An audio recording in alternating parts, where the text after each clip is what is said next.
This is the case of the missing chairs. Do you think that came up, Lady Doctor? I think our union fella his time is up.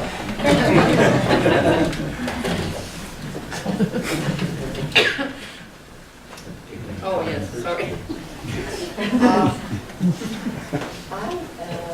How's the other chair? Thank you, Larry.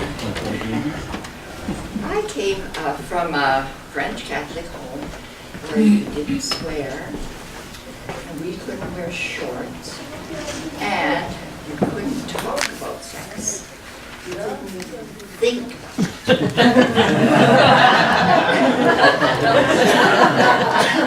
Until, so one day my mom and I were rolling bread dough in the kitchen, and we were chatting, and she knew I was coming up with Larry, so she was asking me about him, and we were chatting, and she asked about the dances and the parties, and then she turned to me and she says, "Now, Denise, you remember, if you play with matches, you're going to get burned." That was my sex education. One sentence, that was it. You know, I really think that's why to this day I have never smoked a cigarette.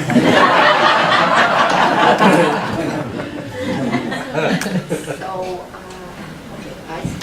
Well, sex was repressed in your family. Yes, and it was a big mystery. It was especially in my mom's, it was worse in my mom's time. They didn't know. Oh, but she had 14 kids. It's still a big mystery. So as you'll see.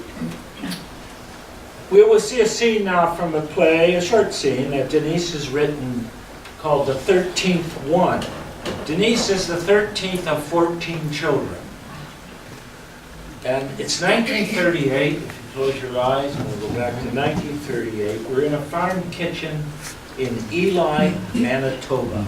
The scene opens with Mary Louise, Denise's mother, a struggling mother of 12 children, welcoming 2 visitors. Her friend Annette, who also has a large family. Over tea, they both share their troubles with Mrs. Day, the rich, childless English woman from the village who desperately wants a baby.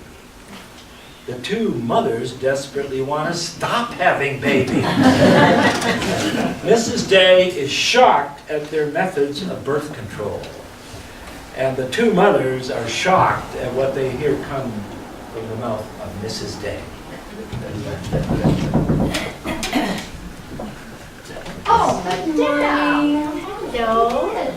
Thank you. Welcome. Bonjour, Marie-Louise. Bon ami. May I hold your little one? Thank you. Now, Annette, why you bring me back my buggy? I won't need it anymore ever again. I won't need it either. No more babies for me. That buggy, it makes me nervous. Well, me too, but so what are you doing these days? Same old thing, celibacy, living like brother and sister. That's the only way. Otherwise, every year, there's another baby. My husband, he is very miserable. I don't know, what else can we do? My friend, he's miserable all the time. So, celibacy, living like brother and sister, you mean no sex? See that word? Sex? You obviously do it. Why not say it? Oh, it's for men. Let's try it, Marie-Louise. To say it. Sex. Sex.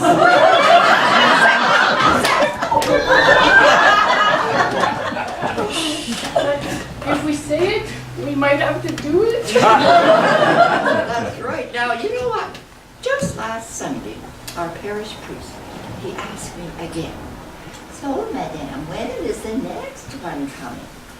So I look at him and I asked him a question. I say, Father, did anybody ask the Blessed Virgin Mary that question? His mouth dropped like that. I said, didn't she have an easy life?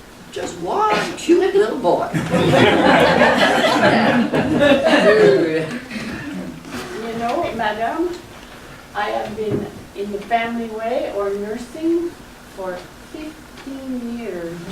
And me, it's been 17 years. Nursing or in the family way, non-stop. So you mean you've been pregnant or nursing nonstop for 15 years and 17 years for you? But you can say that word. What word? That's a Pregnant? Another forbidden word? There are many forbiddens. There are, but you know what? We would really like to know, how do the English do it? They only have 1 or 2 children. How do they not have babies? You know, I don't know, and I don't really care. All I know is that my husband and I are trying very hard to make babies. Well, listen, Marie-Louise, I went to a wedding last weekend and I found a way to say no to our husbands. Really? Something new? Come to my house tomorrow, I will. explain it all to you. It's called rhythm. You know, like that song? I got rhythm. I got my man who could ask for anything more. Hello, ladies. Barb and I, we've been listening to you, and we're here to tell you that there's something new coming your way. And I think Loretta Lynn said it best. You wined me and you dined me when I was your girl.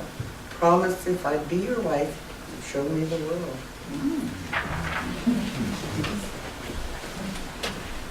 All these years, you've stayed at home and he's had all the fun. And every year that passes by, another baby's come. Mini skirts and hot pants. And a few little fancy frills. You're making up for all those years. Now you've got the pill. This chicken's done torn up her nest, and she's ready to make a deal. And he can't afford to turn it down, because you know she's got the pill. It's getting dark, it's roosting time. Tonight's too good to be real.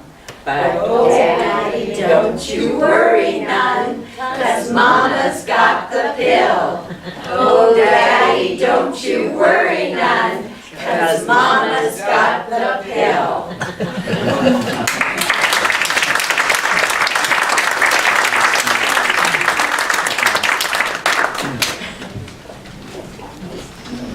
Boy, that's some baby buggy, isn't it? You put twins in there, I think.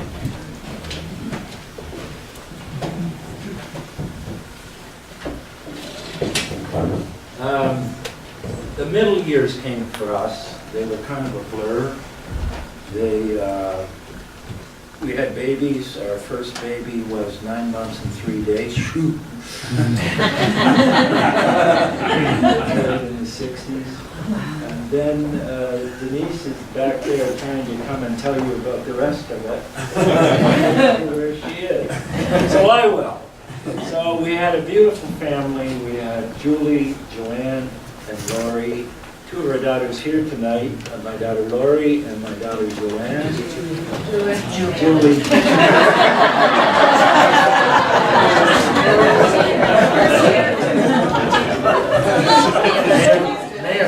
Mea culpa. Lori was here this afternoon. And our granddaughter Megan is here. And who else do I have here? Hey. Oh, my granddaughter Regan. I wasn't sure you were coming here. And Adam, we welcome you. Lauren's back here, and Kane is here. There's Kane. So all of those folks are here. We're so happy to have them. Now, Denise had a special way to get attention. Her family of 14 played the guitar, they played the violin, all of them could do something. So how was she going to get any attention in her family? Well, she found a way. She looked for things in the kitchen, in the garage, in the barn, anything she could add to herself to make herself more attractive. And her dad, at her house when I went there, you had chansons à répondre. You didn't have music books, like Papa Gervais would sing, da da da da da da da. And you sang back to him. Now, in my first few days, I could never hear anything, so I would just answer a French hockey player name. He'd say, Emile Bouchard, Emile Bouchard. I did all right with that for a while, until Louis gave me the hard eye one night, the oldest brother. So this is a chansons à répondre, and Marie-Madeleine is very shy, and we need to help her. And I promised her that if she would come out, and this is a premiere in London to see her, if you would respond en français. If you don't know what she's saying, say French hockey players' names. But they have to be from 1954. So that would test your knowledge. So, ladies and gentlemen, let's welcome Marie-Madeleine.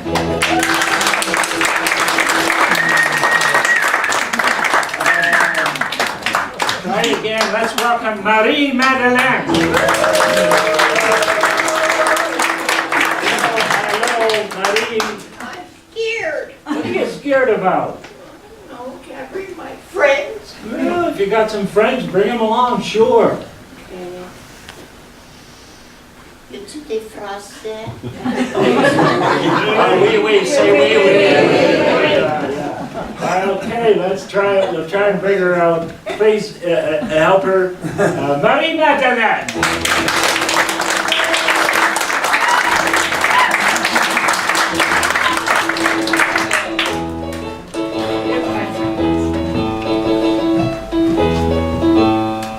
Marie-Madeleine en jambe de bois. Marie-Madeleine, une jambe de bois. Une jambe de bois. Une jambe de bois. Un pied mariton. Un pied mariton. Un pied mariton, Madeleine. Un pied mariton, Madeleine. Marie-Madeleine a une cuisse de velours.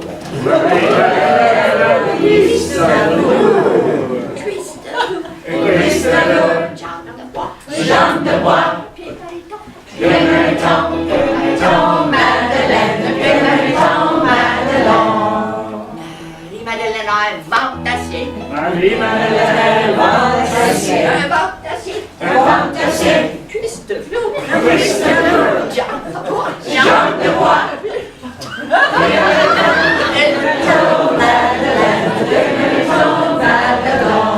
Marie-Madeleine a des bras en caoutchouc. Marie-Madeleine, bras en caoutchouc. Des bras en caoutchouc. Des bras en caoutchouc. Un ventre d'acier. Un ventre d'acier. Une cuisse de velours. Cuisse de velours. Jambe de bois. Les maritons. Les maritons. Les maritons, Madeleine. Les maritons, Madeleine. Elle a un cou en tir. Good, Marie-Madeleine, Un cou en tir.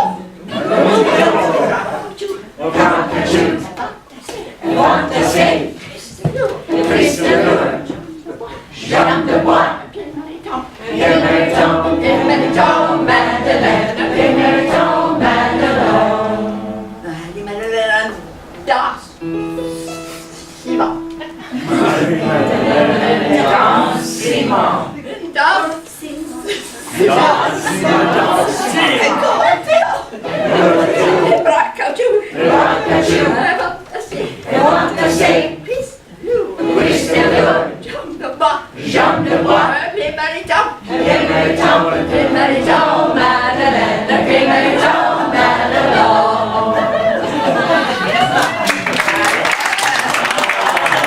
Marie-Madeleine. Allez, festigiamo. Festigiello.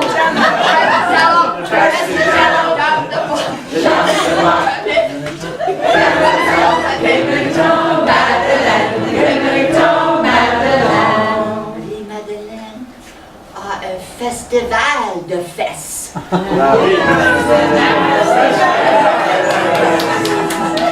Jambe de bois.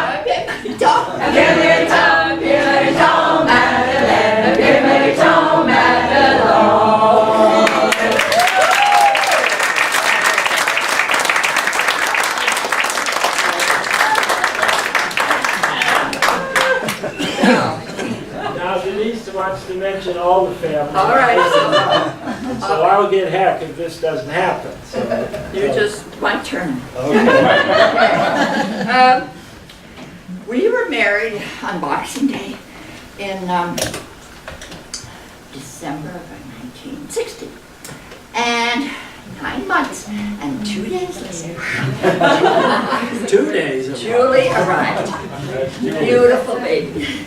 Then Joanne arrived, and then Lori arrived. And so I'm going to tell you, if you want girls, just practice rhythm. 3 rhythm girls. So now, then, a little girl came into our life when she was about 7, and so she's our 4th daughter. Her name is Lori Lynn. So we have now 8 grandchildren. We have Lauren, Dan, Regan, and Megan, Sarah, Kane, Eden, and Fisher. Wonderful grandkids. So now, what am I doing? You are leaving. I'm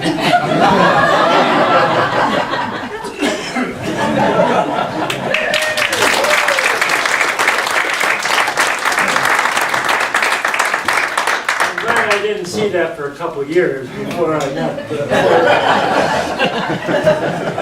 This last part of the show, each cast member will share with you reflections on past and present, on people and events that have moved them, on challenges and blessings of our present day and our present age.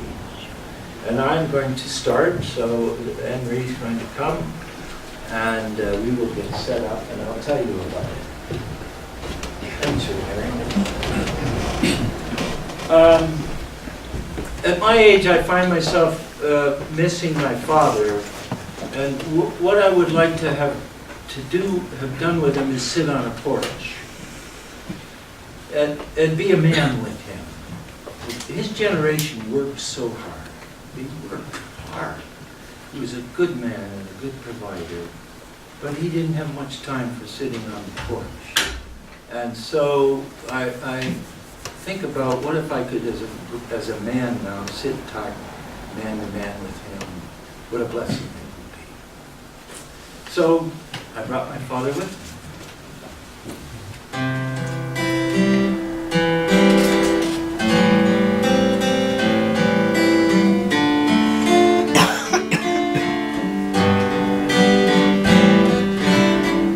I brought my father with me.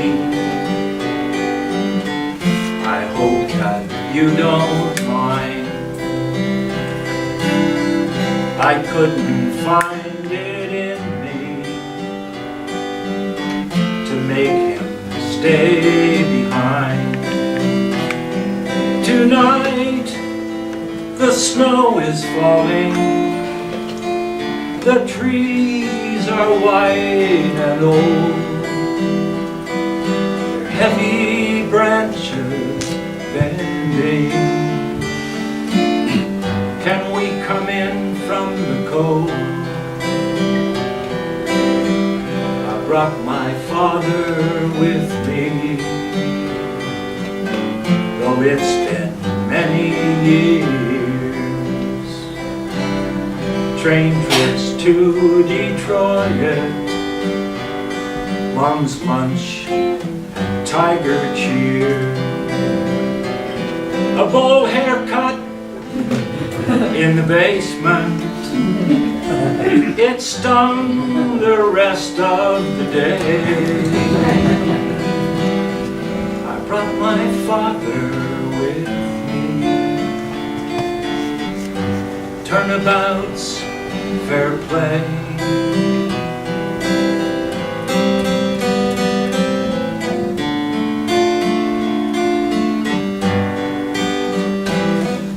He loved to hear the singing of each night's kitchen crew.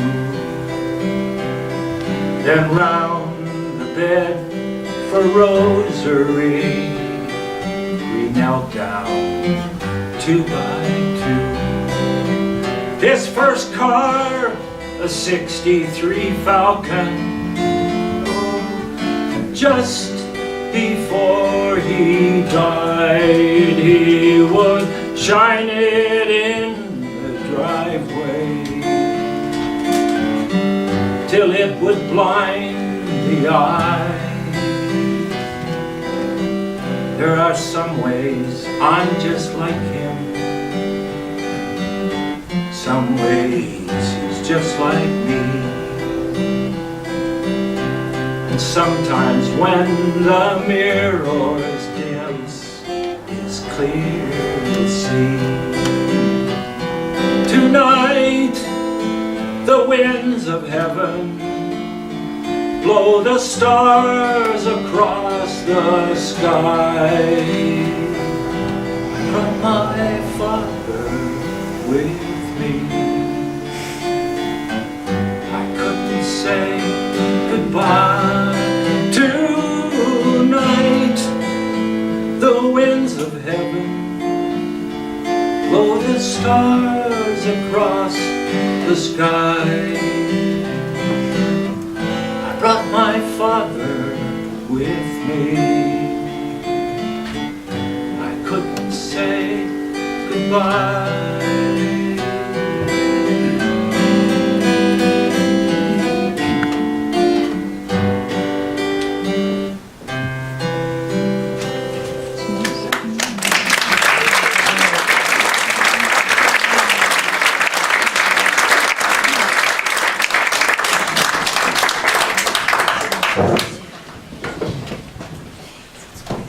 These are some of the funny things of our life, too. Yes, yes. We first met the Bickersons at our daughter's house. Her and her husband had the two boy and the girl were very, very close in age. And oh, they were so competitive when they were little. Mine is fast. No, mine's bigger. Oh, no. So we'd walk in their house and the mom and dad would roll their eyes and say, oh, the Bickersons are here. So one day we were at a soccer game watching their cousin play soccer. It was hot, we were tired and bored, and Larry was there, and the boy was on the side, the girl, and they were so close to me. It was hot, and we had shorts on, and we were sticky and sweating. And I could hear them. They were bickering. Mine's best. No, mine's the best. And I look over. They're playing with my flags.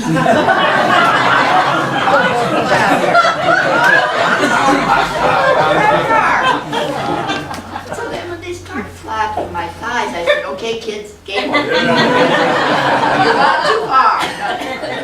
But somebody yesterday told me after the show, her grandkids call those her water wings. I think that's pretty graceful, yeah. But you know, we don't bicker. I think we do bicker. We do not. It's too cold in here. It's too darn hot in here. Turn that darn thing down. Or I'm saying, why are you going that way? I know the shortest way. Would you please stop? In the car, right? Oh my God, it goes on and on. So one day we were, it was a Sunday afternoon, and he's ensconced in that recliner, one game after another, and I've got this to-do list. And Sarah, our granddaughter's there. So I said, Larry, could you kind of work yourself out of that recliner and come and help me with this, and this. So then, Well, you know what it's like getting out of those recliners. You can push your bum out and pull your bum back. And one day day for sure I'm going to go charging right into the television. And actually I heaved and hove and hugged and finally got up. And our granddaughter Sarah, with a Jack Benny kind of look at me, she said, "That's an extreme sport for you, isn't it?"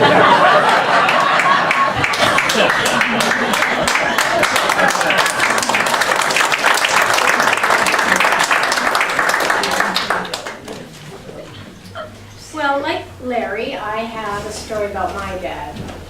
In 1997, he turned 90 years old. Larry. And my siblings and I decided we would like to commemorate the occasion with a special brunch with his family and friends. My mom had since died about 13 years ago, so we wanted to make sure that this was something that we commemorated.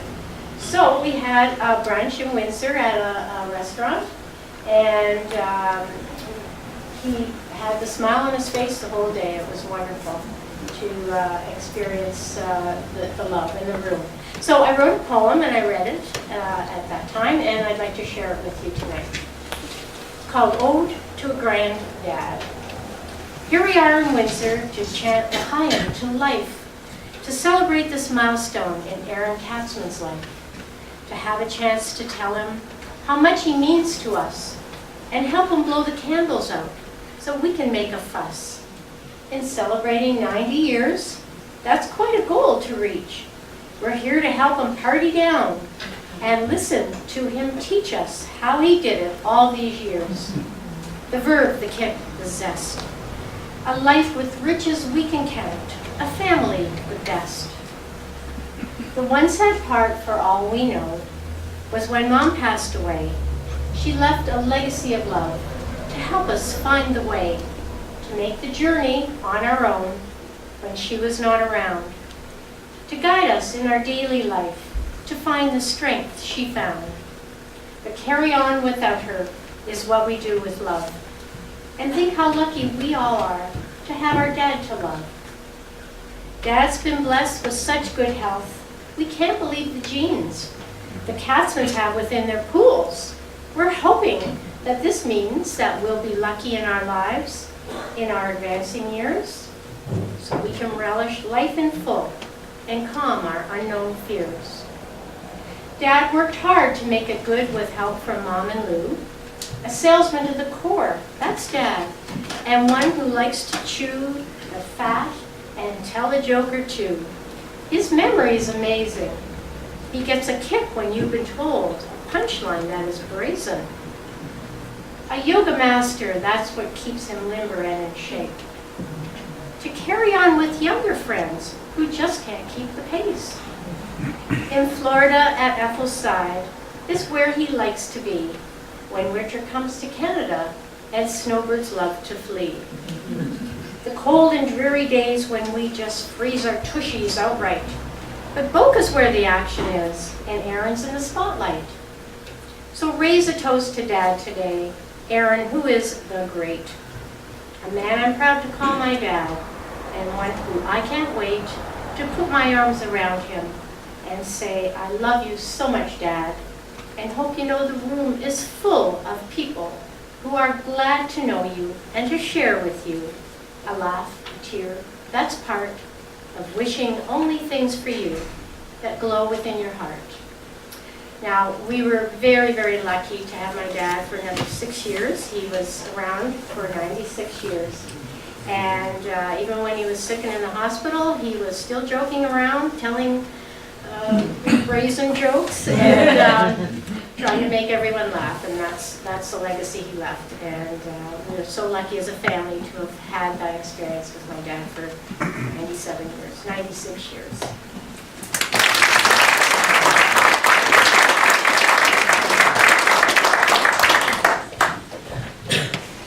Good evening, my name is Brenda, and my story I hope will be an inspiration for all of us seniors in our creative years. My story is about my next door neighbor, Jack. I met him when he was 80, and I moved into my house, but he had lived in the house next door all his life. Actually, he grew up there as a young boy, and then later on lived there with his own family. Jack was a very friendly neighbor and always was willing to help me with the garden. Like, his garden was immaculate. He had the best garden ever. His lawn was perfect. His hedge was very even. He had the most beautiful flower beds. And he put all of us neighbors to shame. But he was willing to lend tools. I always borrowed his stepladder all the time. He was an active guy. He liked to bowl, and even though he had a car, he liked to walk everywhere. After his wife passed away, he had a girlfriend, and he would walk over to her house and pick her up, and I'd see them strolling down the street together. He liked to sing and dance. So I went to visit Jack at Parkwood Hospital. He moved there 5 years ago as he was a veteran in the Navy. I went to visit him last year on his 100th birthday. And I went to his room and he wasn't there. And I wondered, where's Jack? So I asked the nurses and they said, oh, he's down in the arts and crafts room.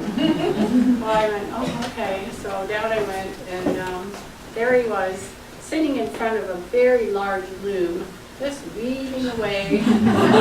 I said, oh, Jack, what are you doing? And he said, oh, I'm making placemats and table runners. We sell them in the gift shop. And I went, oh, great, wow. But whatever possessed you to start weaving at the age of 100? He thought for a moment and he said, well, you know, when I was a young man, I used to come home from school and I'd flop down on the bed or the couch. My father came in and said to me, Jack, you know, you should always keep busy. If you want to live a long and healthy life, keep your mind and body active. I guess Jack's father was right. Recently, when I went to Parkwood to visit him, we had this picture taken. I saw his biography on the wall of his years in the Navy. And at the bottom, someone had asked Jack if he had any words of wisdom for the rest of us. He said, memorize important dates. I'm thinking he meant anniversaries and birthdays. Go to church, get married, keep busy. Wise words, I would say, from a man who is soon to be 101.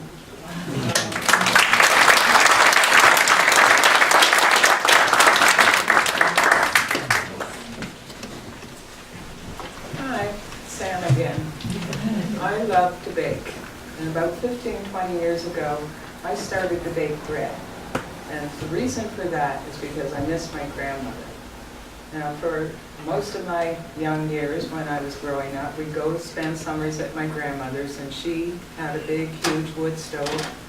Until the 80s, actually, when she packed up and moved from Newfoundland to British Columbia. That's another story. We always had home-baked bread.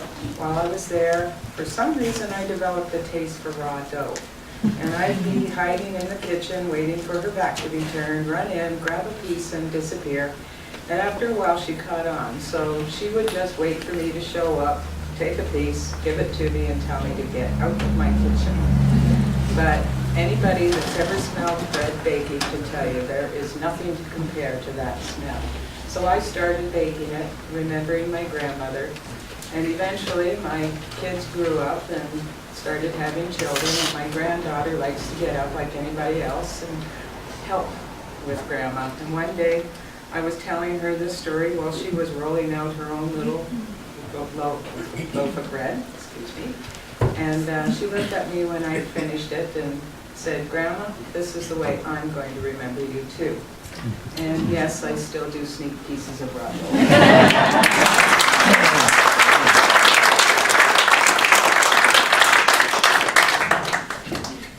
Hello.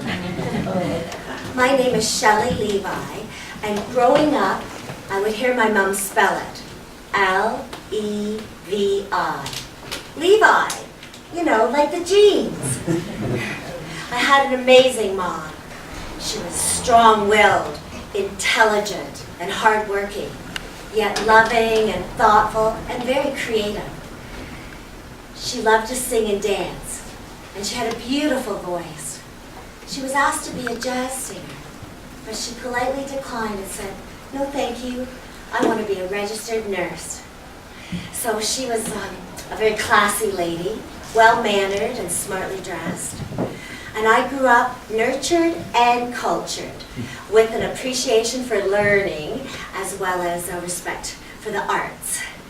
And so I took ballet with Dorothy Scruton, the National Academy of Dance here in London, and I danced my way across the stage at the age of 10 in 1967 to the opening ceremonies at Centennial Hall.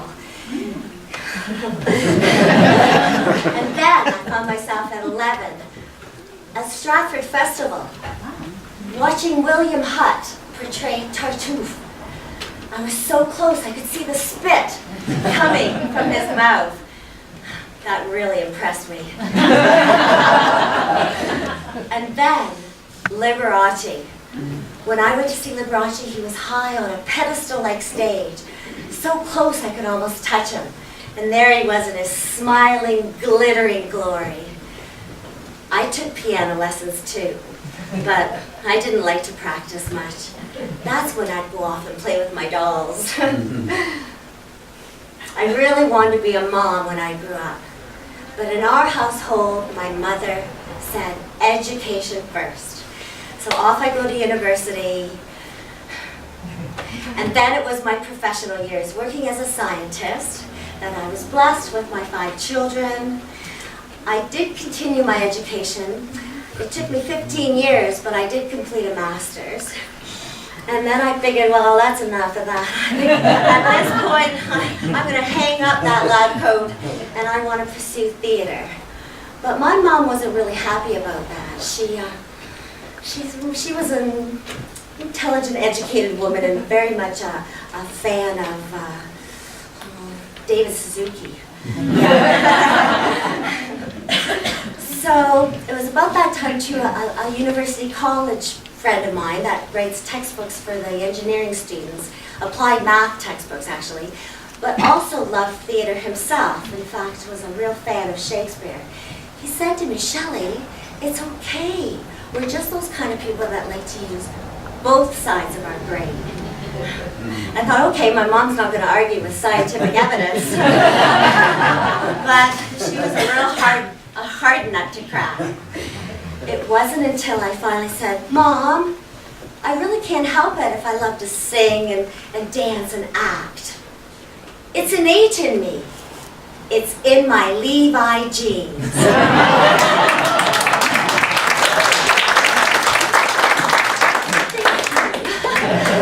So I would like to invite all of you and my theater sisters to sing a very favorite song that my mom and myself and my sister would sing many, many times growing up. Doris Day, Que Sera, Sera.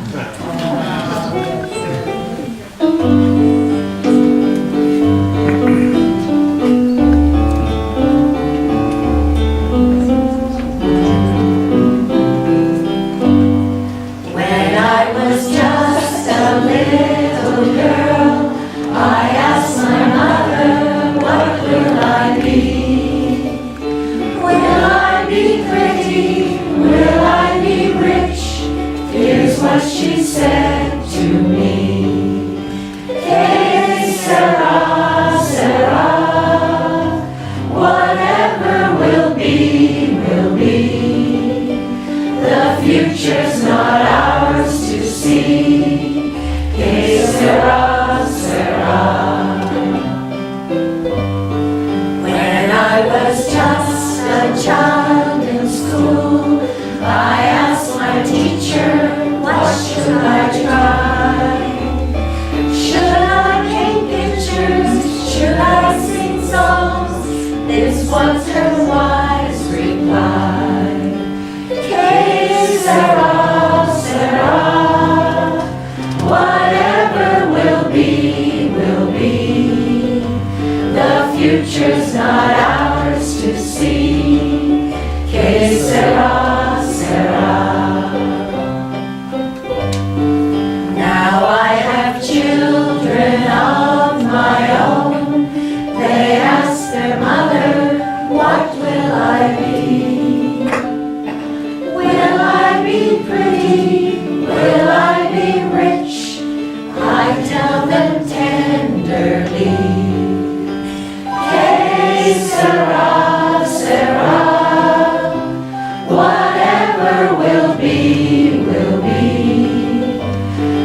future's not ours to see. Que sera, sera.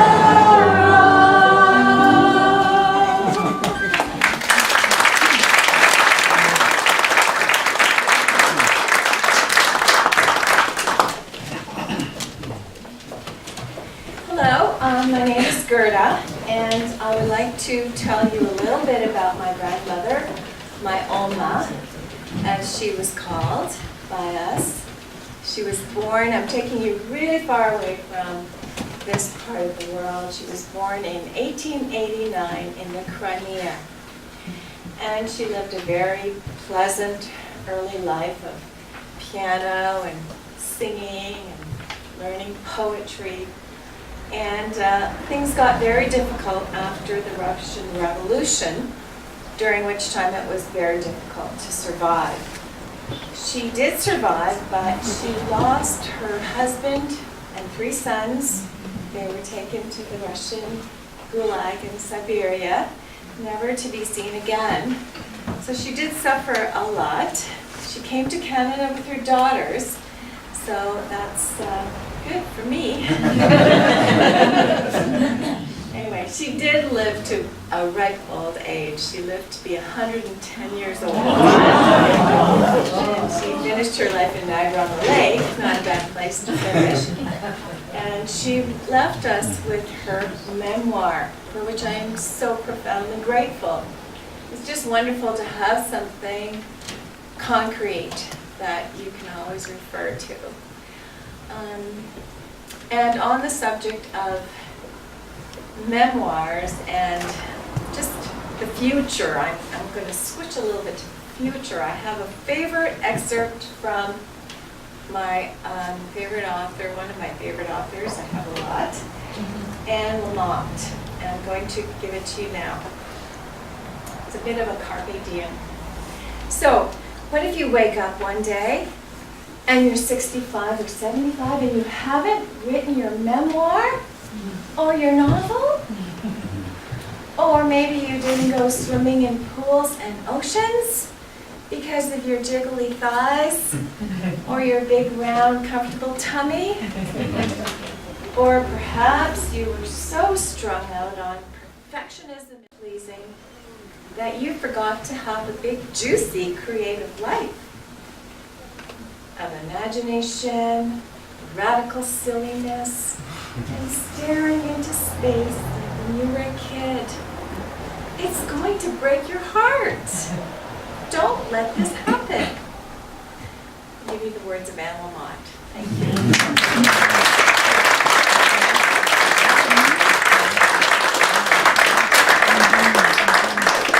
I'm always pumped up when I follow her, you know. Big juicy life, I like that. I don't know about your houses, but a good part of every day at our house is a search party. Where's the keys? Where's that book? Where's the glasses? Where's the pen? Where's my hat? Yeah. It's just part of our life now. So anyways. I'm thinking of installing cameras in the house. Oh, there it is. So, all right, just last year, we were in Florida, and we were there for a month. So first day there, we go and get a big load of groceries. Publix, yes. And so now we're heading to the car. And look over, oh gosh, here we go. You've got the keys in your purse. Oh, you were driving. No, you said I can safely keep those keys. Okay, no keys. So we go back into the store and look everywhere. Look in the bananas. Look at Lift up the asparagus. every aisle we're in. So then you go to the customer service. So You know how you asked them for the announcement about your lost keys? They go, ladies and back, okay, change your keys. So we wait, and we wait. Nobody's got the keys, and we still keep looking. Oh, it's over an hour now. So, okay, what are we going to do? I've got extra keys at home, so I call a very good friend. Oh, yeah, I'll go get them. So she gets the keys, and now she's coming to our car. So now we say, okay, we can go to We'll the go car. over to the car, yeah. All right, so here we go, we're walking. As we walk, click, click, the lights of our car are clicking on off. And I had heard down in Florida that if they find your keys, they'll go in the parking lot and click until they find the car. So Robbers, I bad said, guys. I'm gonna go and hide behind that pickup over there and I'll spy. And you get them, I say, Yeah. you get them. Here, you get the bad I didn't know what I'd do if I saw them. Well, tackle them, that's Yeah, what I hope so. So, all right, I go wait for the keys. So my friend comes, bless her heart, I get the keys. Not very happy, our friend, by the way. Oh, He was not. He was not. so now we head back to the car, and there it is. Really think Click it's again. still Where clicking. is this dude out here somewhere? All right. Jump in quickly. Yes, Take and off. watching, we think he's gonna follow us, that bad guy. Anyways, we get home to the safety of our place. So now we have lunch, and then after lunch, I'm in the kitchen, and I hear the voice that I recognize as a confession voice. Denise. He's holding up the keys and one shoe, his size 13 shoes. So what I do at Publix every year when I go there, they have a scale can weigh Jumbo the elephant. How many know it? It's a good, big round thing. So what I do to start off my holiday is my weight. So I take everything out of my pockets. I take the keys, I take my wristwatch, I take my wallet, and I put them in my shoe. After I am done, I take them out of my shoe, and away I go. Little did I know the keys had lodged in the toe. So as I walked along, I was clicking the car.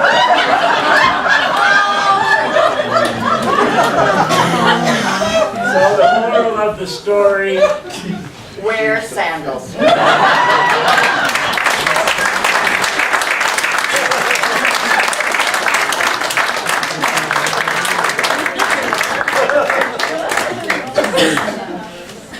Hi. Hi. My name is Barbara, and I wrote a poem a few years ago, so I'd like to read it to you today. And it's entitled, What Am I? What am I? I am a survivor. Well, I have survived. So what am I? I'm a wannabe. I want to be an artist. I want to be an actor. I want. When will I see that I am just a wannabe? So, what am I now? I'm a person filled with indecision. I'm a person who has vision. I have envision. So what am I now? I'm a person before my time. I'm a person who absolutely no rhyme. So what am I now? I'm a person who flows like poetry. I'm a person. I guess I'm just...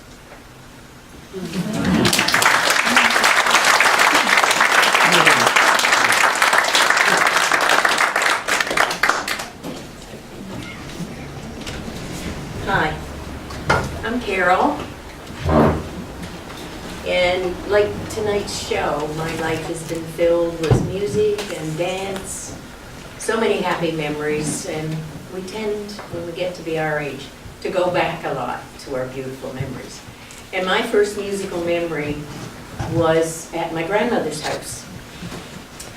And I must have been in the kitchen or something, because I remember hearing these beautiful voices and my grandmother playing the piano. And it was my mom and her sisters, and Grammy was playing and singing. And I remember running in, and I was just eye level with the back of my mother's knees, so I know I had to be probably only 3. So the joy that I experienced then made me want to always sing like my mom.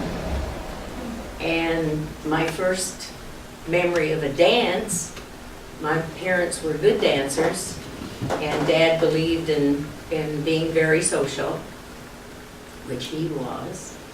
But I was very shy. I was more like my mom that way. And if somebody said the least thing unkind to me, I would either burst into tears or blush, which I considered both of them equally terrible. But I ended up at the school dance, girls on this side, boys on this side, and yeah, we're all standing there, and so eventually a couple of the girls dragged me out on the dance floor. It's a gymnasium, by the way, and I thought, ooh, all of a sudden all I was aware of was the music, and it felt so good, and I could dance. And I thought, oh, for the first time in my life, I don't feel shy. I don't care who's watching me.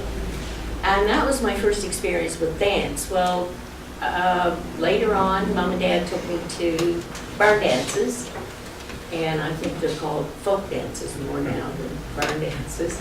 And then I learned to jive. I learned to dance a little bit to jazz, to Latin music, and then of course disco. Oh, love disco. But throughout my life, we listened to music on the radio, and Mom always had it tuned to a country station. So that was, the gospel and the country was really my first love. And as I said, we go back to our pleasant memories. So tonight I would like to sing for you a hymn that was written in the 1920s. Johnny Cash recorded it on Hymns My Mother Taught Me. And it's called I'll Fly Away, and I want you to join in. It's quite, the words are quite simple, and at least you can probably sing the chorus. Some glad morning when this night is o'er, oh, I'll fly away to a home on God's celestial shore. I'll fly away. I'll fly away, oh glory. I'll fly away in the morning when I die. Hallelujah, by and by. I'll fly away. Just a few more weary days and then, oh, I'll fly away to a home where joy shall never end. I'll fly away. I'll fly away, oh glory. I'll fly away in the morning when I die.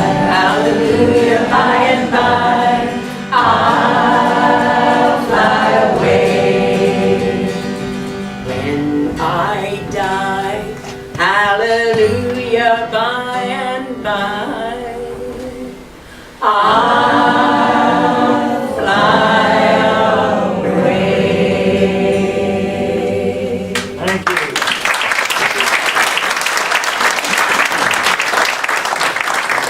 Well, ladies and gentlemen, it's time to fly away. Yes, it is. So, as you can see, our show is called Look Up, From Rock and Roll to Recliner. But as you can see, this cast didn't spend much time in recliner. I mean, they have spent some hours at working at stage, at this stage show. Many have never been in theater before, and so it's been a great pleasure to watch them blossom, and I think that you'll see plenty of them in shows to come. You can bet on that. We try to look up. We decided life is about looking up. When you get up in the morning, you look up to people.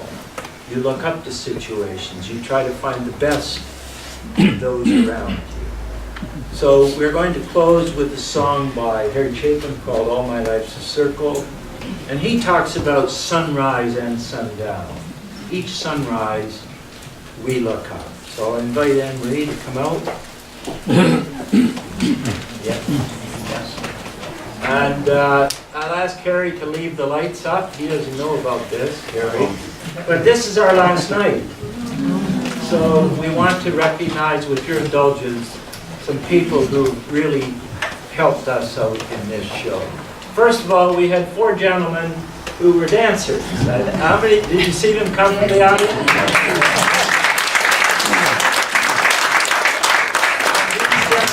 These handsome gentlemen were here every show, and it was very important to us.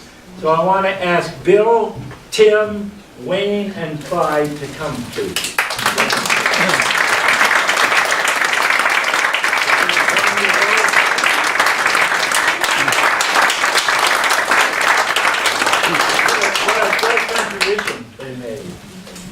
We also want to thank some of the people who've helped us. Kathy Stevens came on board and was a blessing as our choreographer and as our cheerleader, our #1 cheerleader. And we'd like to present her with some flowers. Kathy?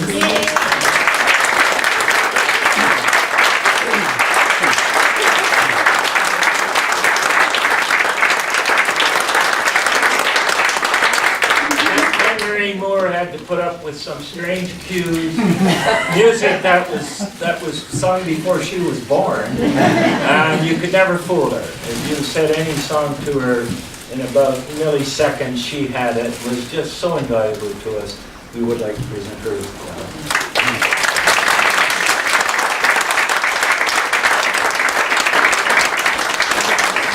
By the way, she's my niece. And of course, our Do Everything guy, he's somewhere back there. Our director, our producer, our everything. Leave the lights, Harry, come on. Ladies and gentlemen, Harry Edison.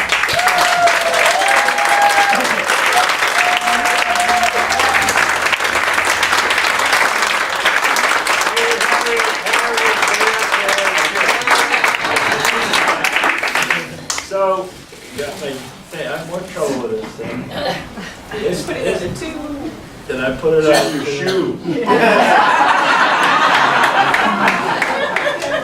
What have I done now? All right. This thing is 50 years old, by the way. Yeah. Rising up. That's a lot of shows. It's had it, really, I think.